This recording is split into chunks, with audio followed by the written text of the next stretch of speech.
Olá! O Instituto de Negócios Amway traz grandes empreendedores para compartilhar com você um pouco de sua história e visão pessoal. É isso aí! Esperamos que a experiência destes grandes nomes sirva de inspiração para o seu sucesso.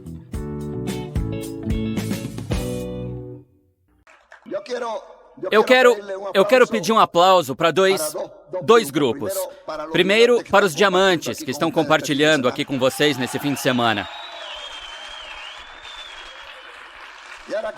E agora quero que fiquem todos em pé para dar um forte aplauso para quem realmente faz com que esta sessão funcione. Vocês mesmos.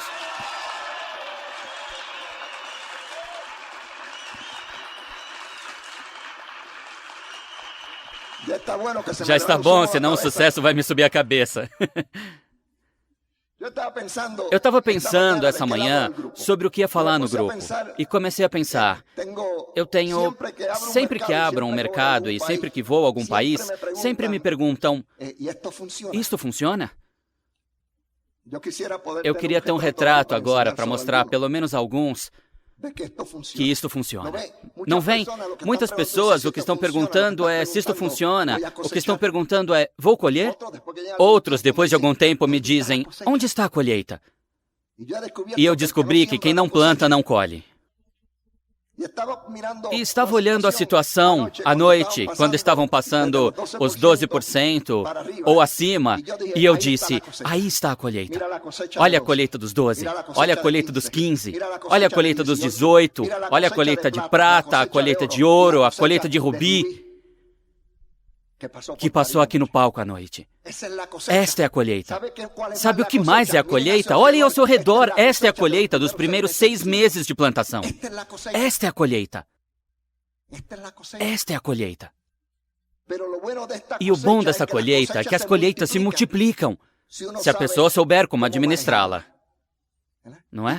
E daqui, até a próxima convenção, vão aparecer não uns 9, 15, 12, 15, 18%.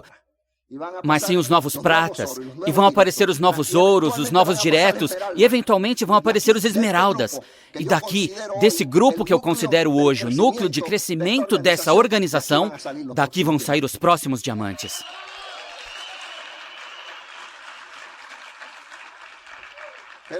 Mas quando falamos de colheita, e é disso que eu quero falar sobre colheita, quantos de vocês estão nesse negócio para fazer dinheiro? Para alguns de vocês, o dinheiro é a colheita. Para outros, a colheita vai além do dinheiro.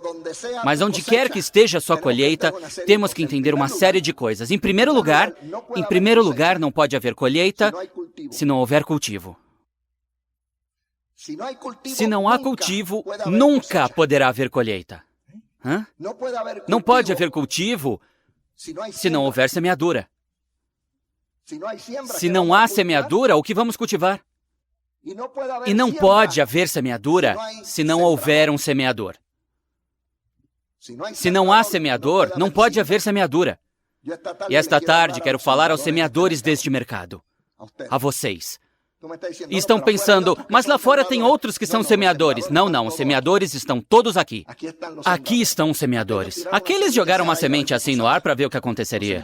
Os semeadores estão aqui. Então, se vocês são semeadores, eu tenho que começar a olhar o que temos que fazer para ter uma colheita. Você, como semeador, a primeira coisa que tem a fazer é se preparar. Se preparar para semear. A primeira coisa que tem que saber é que colheita você está esperando. Você diz, Mário, colheita aqui, com o que tem a ver? Com um montão de coisas. Nessa primeira etapa da conversa dessa noite, vamos falar de colheita como se fossem metas. Alcançar certas metas são a sua primeira colheita, o que significa ao mesmo tempo receber recompensas. Algumas vezes financeiras, às vezes outras em que você utiliza para recompensar a si mesmo pelo trabalho feito. Por exemplo, Beth e eu Estivemos o fim de semana passado. Na semana passada, tivemos um Gold Diamond, um Chegue a Diamante, e depois tivemos a Livre Iniciativa nos Estados Unidos. Depois fomos todos os esmeraldas e os diamantes para Nova York, para uma reunião de esmeraldas e diamantes que durou... Foi meio-dia e o resto do dia foi para as compras. Ok? Beth e eu fomos... fazer algumas compras que são recompensas da colheita ou da plantação que colhemos esse fim de semana. Um dia desses iremos todos. Muitos de vocês vão poder ir com seus diamantes a diferentes lugares do mundo para ganhar a recompensa desta colheita. Eu não sei o que interessa a vocês na vida. Beth e eu temos sonhos que vão além de um diamante. Não o PIN, mas sim a flexibilidade econômica. Um dos nossos sonhos é poder criar uma rede de orfanatos, certo? De orfanatos cristãos educativos pela América Central.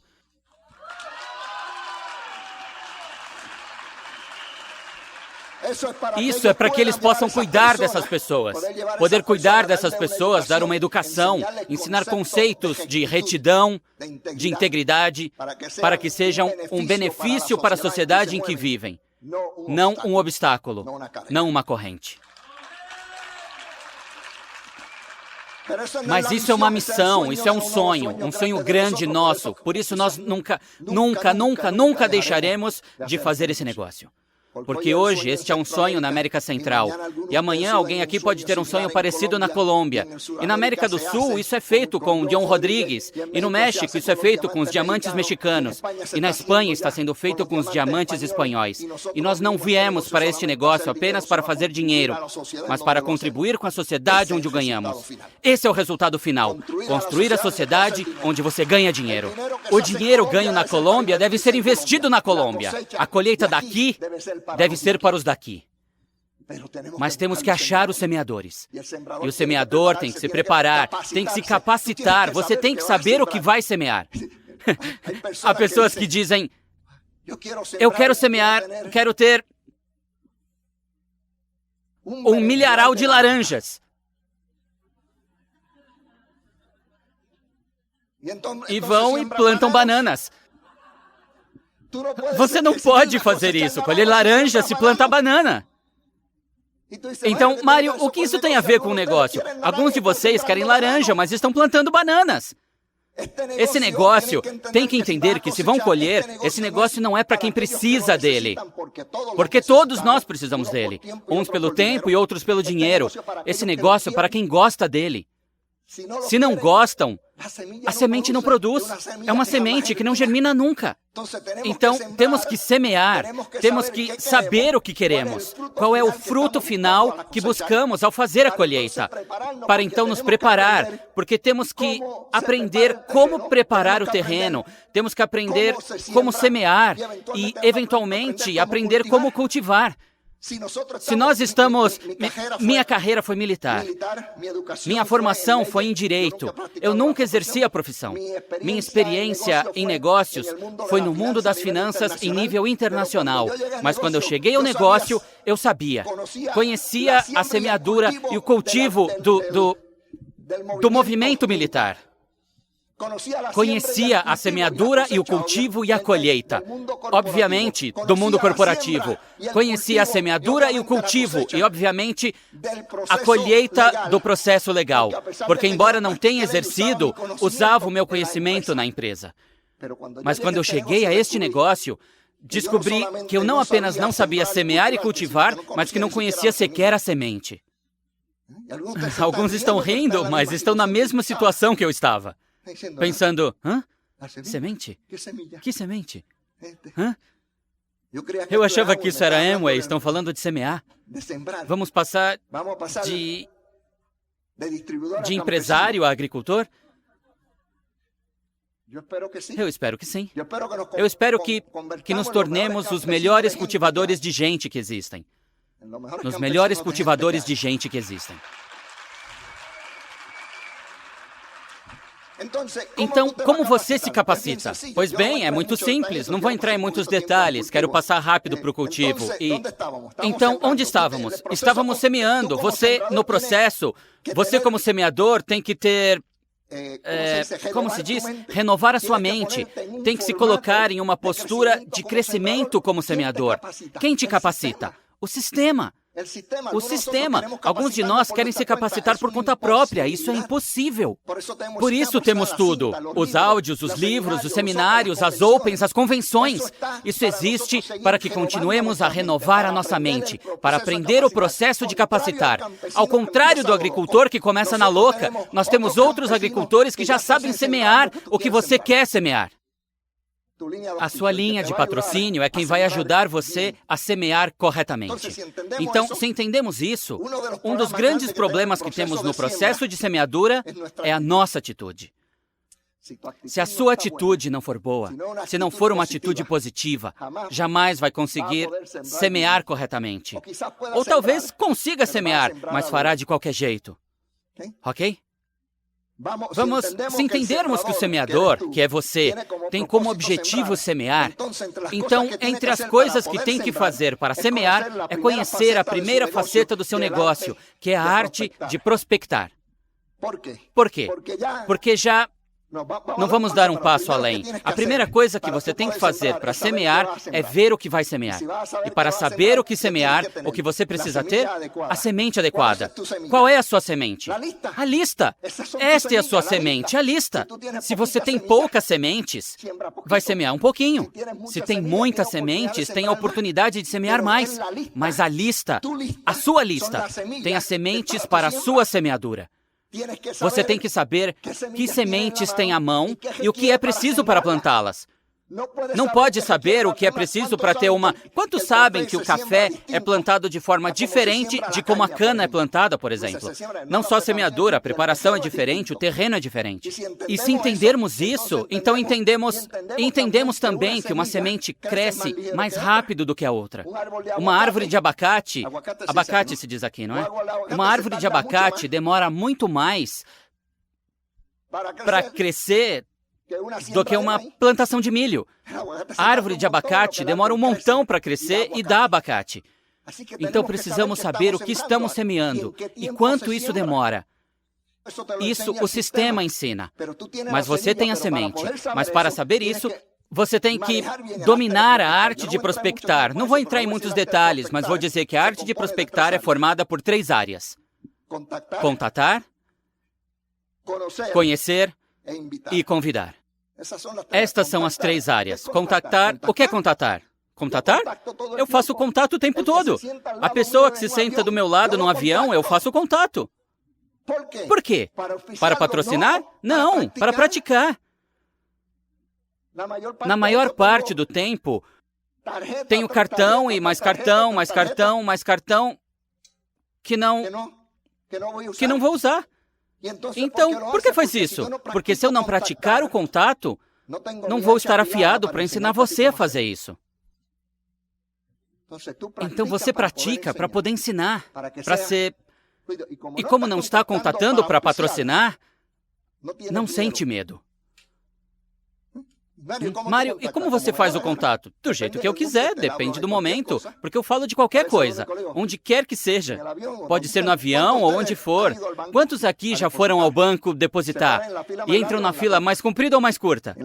É na comprida que tem que entrar e não na curta. Na comprida você tem mais tempo para falar com quem está na frente e atrás. E aí você entra em contato. Pratica. Agora, se chega e está tudo vazio, a única opção é quem está atrás do balcão. Mas se estiver na fila, fala com esse, se ele sair, fala com outro, ou fala com um do lado. Eu passo o tempo todo falando com as pessoas.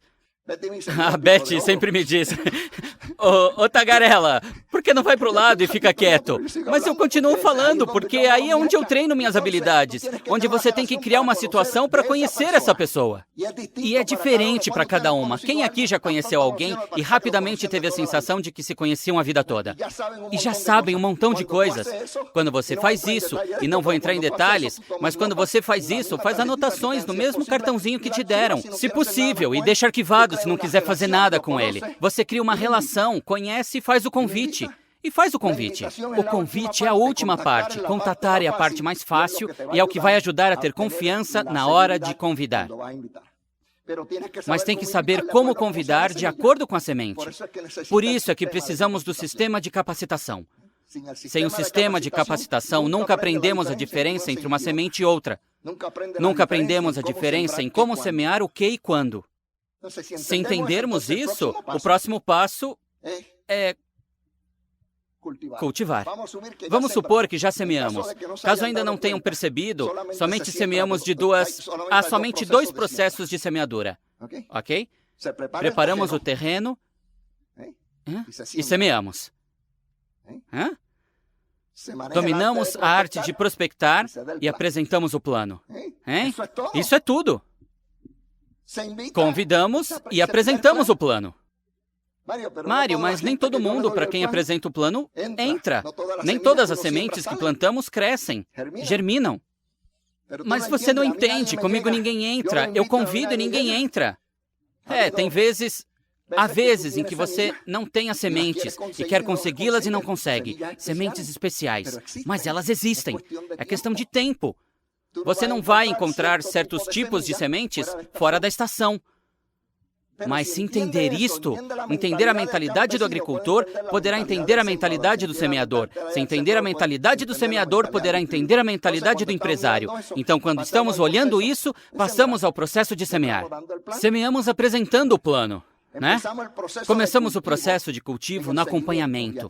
E aqui quero parar um pouquinho. Creio que há 3 coisas que são importantes para o cultivo nesse negócio. Número 1, estabelecer relações. Número 2, a união. E número 3, a ação. Para estabelecer relações, há várias coisas que você deve levar em consideração. Não acredito que possa haver uma boa relação se não houver integridade. Estou aproveitando a oportunidade para falar isso, porque eu acredito que isso é a base do seu negócio, a sua integridade. Lembro da época do meu pai, em que um aperto de mãos valia mais do que qualquer contrato. Hoje, um aperto de mãos significa um aperto de mãos. Gostaria que voltássemos a esses tempos antigos, em que podíamos virar de costas para qualquer pessoa sabendo que não seríamos apunhalados, que podíamos caminhar para frente sem nos preocupar com quem estava nas nossas costas, porque não tínhamos medo de sermos mortos pela nossa própria tropa. Eu sou veterano do Vietnã, 4 vezes.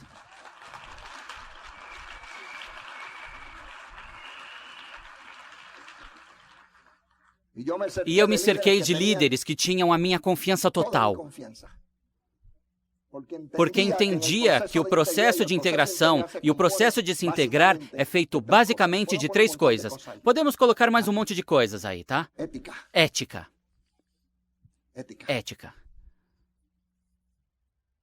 Honestidade. Lealdade.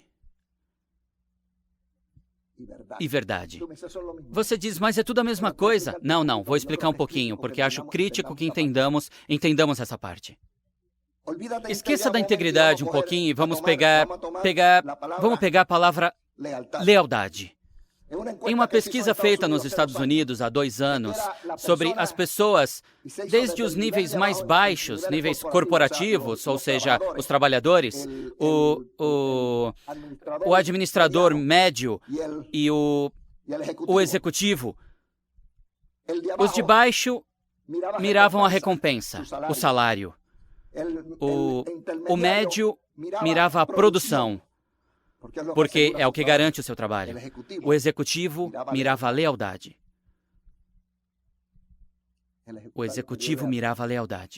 Se não houver lealdade, você não tem nada. Sem lealdade não há equipe. Temos que ser leais. E a lealdade é uma estrada de mão dupla. Lealdade com quem está acima e abaixo. Não vamos aprofundar muito nisso. Acho que vocês sabem o que é lealdade. Se não souber o que é lealdade, aprenda. Porque o seu grupo vai ser tão leal a você quanto você for leal ao seu upline. Toda vez que você fizer algo que desequilibre, divida o seu grupo, está ensinando a eles a fazer o mesmo com você. E depois você não terá força moral para dizer, não devem fazer isso. Você fez. Qual é a diferença? Por que você pode fazer ou não? Lealdade. Honestidade. Honestidade cobre muitas coisas. Tem a ver com ser honesto no seu tratamento dentro do sistema e com os seus empresários. O bom livro diz que se você for responsável no pouco, nas coisas pequenas, então será confiável nas coisas grandes. Se eu não posso confiar em você, ter o seu ingresso para entrar em uma Open ou em um seminário, como poderei confiar em você, que você dirige um grupo? Como posso confiar quando você for um Esmeralda e eu te mandar falar em um seminário? Porque vai ensinar desonestidade. Se você está fazendo isso, pare de fazer porque o seu grupo está vendo e os seus colegas também. E um dia você vai dizer, por que eu? E eu vou dizer, porque foi você quem fez ou quem não fez. Concordamos que é muito importante ser honesto? A resposta é sim. Hã? O outro é verdade. Eu falei de verdade. Quantas já foram? Falei de quê? Falei de lealdade, falei de honestidade, ética. Isto é parte da ética. Mas também parte da ética é... Não, a verdade é separada. A parte da ética é você entender que o seu negócio é o seu negócio. Se está olhando o negócio do vizinho, está perdendo o seu de vista. E é com o seu que você vai crescer e ganhar dinheiro, não com o dele. Entenda que quem faz fofoca do vizinho ajuda a si mesmo e não a você. Se alguém vier te contar algo sobre o vizinho, diga, eu queria ouvir, mas nesse momento não tenho tempo para fofocas. E a pessoa pensa, ai... Sabe o que acontece se alguém vier me contar uma fofoca? Se eu escutar, eu perco. Quando você explica, me conta uma coisa ruim, você arranca do seu peito uma fofoca e eu fico com a preocupação. Você fica ótimo e eu péssimo. Você vai embora focado e me deixa sem foco. Eu não aceito. Além disso, se aceitar, corro o risco que ele vá embora pensando, se ouviu a minha fofoca, quando eu for embora, de quem vai ouvir uma fofoca sobre mim? Ou seja, se você escutar todas essas bobagens do fofoqueiro que foi falar dos outros, essa pessoa vai pensar que, nas minhas costas, de quem ele vai escutar falando mal de mim? Ou, ainda pior, eu vou pensar, hoje falou de fulano e contou para mim. Amanhã vai falar de mim e para quem será que vai fofocar? Os fofoqueiros sempre perdem. Então vamos acabar com a fofoca, o falatório, seja como for chamado aqui, porque isso é uma das coisas que mais tiram o foco e destroem o negócio. A outra parte é a verdade. E a verdade tem a ver, quer dizer que você vem até mim, então me diga a sua verdade. Nunca me diga o que você acha que eu quero ouvir. Porque o que eu quero ouvir é a sua verdade. Eu não posso assessorar se você não quer me contar a sua verdade. O que quer que seja. O que quer que seja. Ouvi os casais que falaram ontem à noite e é interessante como alguns abrem o coração e contam onde estavam e aonde vão. Eu estive aí. Eu sei, já sei o que é ser multimilionário e o que é ser multimiserável.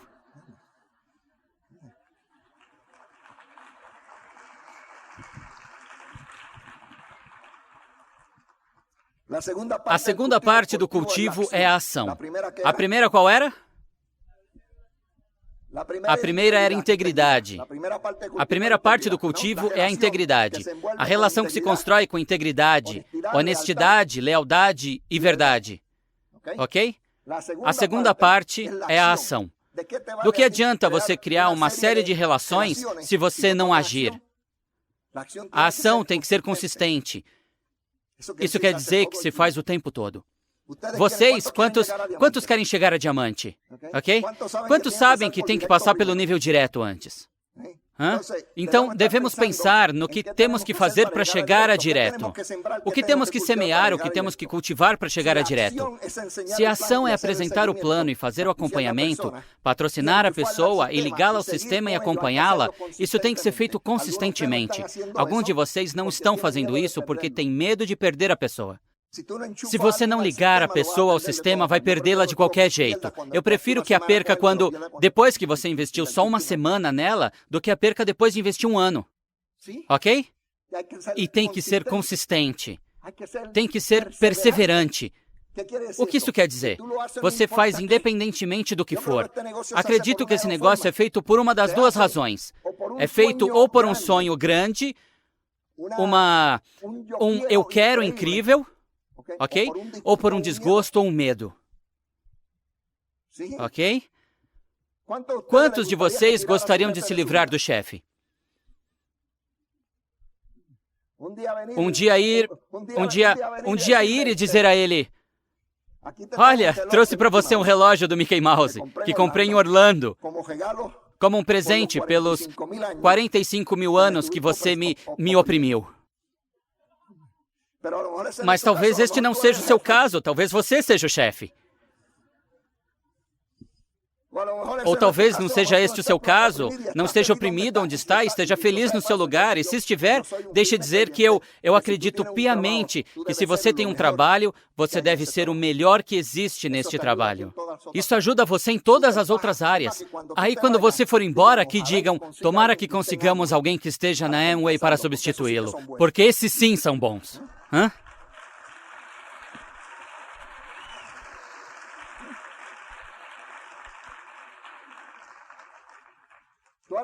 Você agora não representa somente a você. Agora você representa uma organização, a sua e a dos outros. Agora você representa um grupo. E dito isto, falando de grupo, vamos entender que existe o seu grupo, e isto é de você para baixo. E existe o grupo, e isso é de você para cima. Existe o grupo, e isso é de você para cima. Eu estava falando de ação, né? Estava dizendo que tinha que haver perseverança. Perseverança como parte do cultivo, como parte da ação. Vou contar uma história rapidinho. Aprendi a perseverar desde criança. Em uma ocasião, meu pai cresceu nos Estados Unidos, estudou o secundário, a licenciatura e depois, eventualmente, na universidade era advogado. E lá nos Estados Unidos, não sei se aqui, em alguns países é comemorado na última quinta do mês de novembro, o Dia de Ação de Graças. Esse dia é celebrado aqui? Não. Mas lá se comemora isso e há o costume nos Estados Unidos de matar um peru ou de ter como prato o peru. Meu pai, que foi criado lá, um dia teve a ideia de que nesse dia de ação de graças a gente ia comer peru. Em Porto Rico se come mais leitão, suíno, porco, como quiser chamar, mas ele queria comer peru. Eu nunca tinha visto um peru na minha vida. Nunca! Tinha uns 9 anos. No México chamam de guajolote. Então eu olhei para o peru, amarraram ele no quintal. O quintal era cercado pela casa, que era em forma de L, pelo prédio de trás e pela casa do lado, que era de 2 andares. O prédio de trás era de 3 andares. O peru estava lá e eu fui mexer com ele. Eu era um menino curioso, malvado, mas vou chamar de curioso para proteger minha autoestima. Então, eu fui ver o peru e o peru estava lá. Então, os perus fazem isso, que eu não sei o que quer dizer, mas fazem isso. Então, eu fazia e ele fazia para mim. E eu tinha um amigo. Eu fui mostrar para ele o bicho. Então, ele que sabia mais do que eu, supostamente, me disse que os perus não voavam. Os perus não voam porque o corpo é muito grande para as asas. Então, já que não voavam, eu, para brincar mais, soltei o bicho. Soltei o peru e comecei a correr atrás dele. Os perus normalmente não voam, mas esse não sabia disso. E voou para cima da nossa casa. E quando vi esse peru em cima da nossa casa, eu pensei: Mário, você está encrencado, né? Porque se eu não pegar esse peru, eu vou ser o almoço do Dia de Ação de Graças. Esse era um momento de desespero. Aí havia um compromisso. A perseverança era pequenininha, entendem? Eu subi em cima da casa para pegar o peru. O peru me viu. Os perus param assim, olham para você assim. E quando me viu, voou para cima da casa de 2 andares. Subi pela grade da casa e quando cheguei no 2º andar, o peru fez assim e voou para o 3º andar do prédio. Então eu desci, dei toda a volta toda no quarteirão, no bloco. Aí então eu subi por uma escada de incêndio e cheguei onde o peru estava. E o peru estava assim, na bordinha do prédio, assim, pensando se pulava ou não, assim. E eu vinha de trás e olhava para ele e o peru assim. Precisa entender que eu pesava umas 70 libras molhado. Isso é como uns 35 quilos, mais ou menos. Não é? E eu olhando o bicho, e num determinado momento, eu estava a uns metros dele. O peru fez assim e me viu. E quando me viu, eu já sabia o que ia fazer, voar. Então pulei de cabeça, agarrei ele pelas patas, e nesse momento o bicho decidiu voar. E voamos os dois, desde o 3º andar do prédio, entendem? O bicho embaixo e eu em cima dele. Esse dia eu descobri que os perus de cabeça para baixo não sabem voar. De algum jeito, batemos em uma varandinha que havia. Bati a parte que as costas ganham outro nome. Dei um salto, caí em pé no 2º andar da casa, dei outro salto, caí no andar de baixo, de pé. Não sei como, de pé. Com o bicho na mão. Eu não soltava esse bicho por nada do mundo, entende?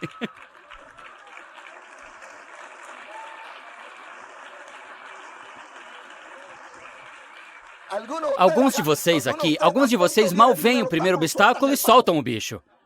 Olha, se você fosse o almoço do Dia de Ação de Graças, não soltaria, entende?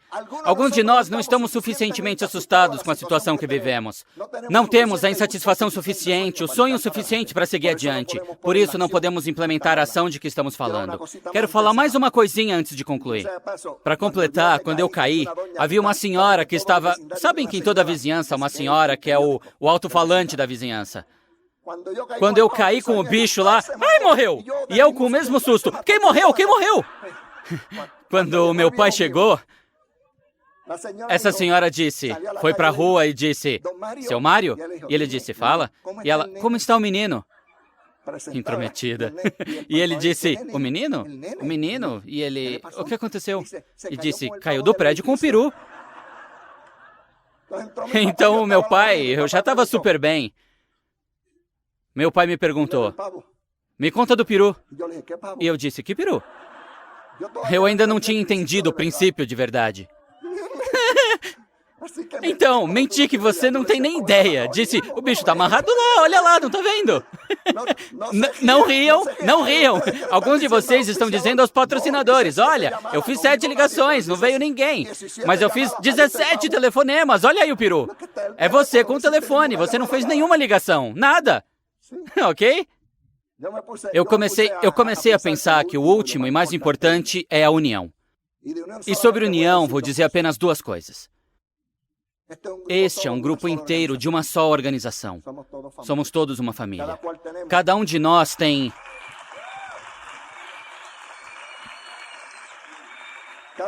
Cada um de nós tem um diamante diferente. E quero que vocês saibam que os diamantes de vocês, todos nós, trabalhamos juntos pelo benefício da organização, pelo benefício do país.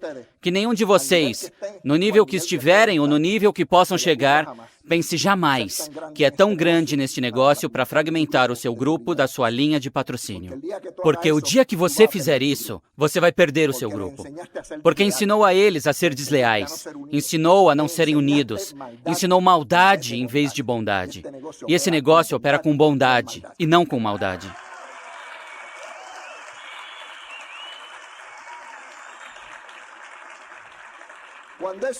Quando isso acontece, eu descobri que ocorre uma de 2 coisas. Ou há um ego imenso na pessoa que está fazendo isso, ou seja, ela quer ser o peixe grande num lago pequenininho, sem entender que o peixe pequeno no lago grande fica melhor. Hã? É um ego incrível. Cuidado!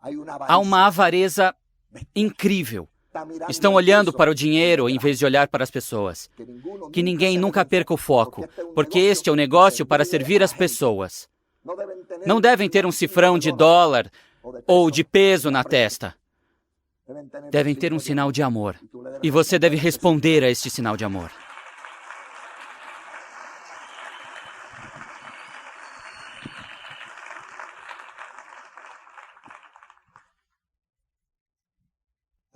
Há muitas pessoas que querem apresentar todas as Opens e todos os seminários quando chega a vez delas.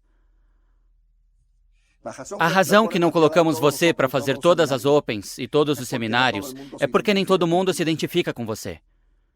Temos que ter diferentes pessoas, porque aqui tem um monte que está ouvindo e não se identifica comigo. Isso não é um problema, porque tem outros 700 diamantes com quem poderão se identificar se quiserem chegar a diamantes. E há esmeraldas com quem se identificar se querem chegar a esmeraldas, diretos se querem chegar a diretos e pratas se querem chegar a pratas.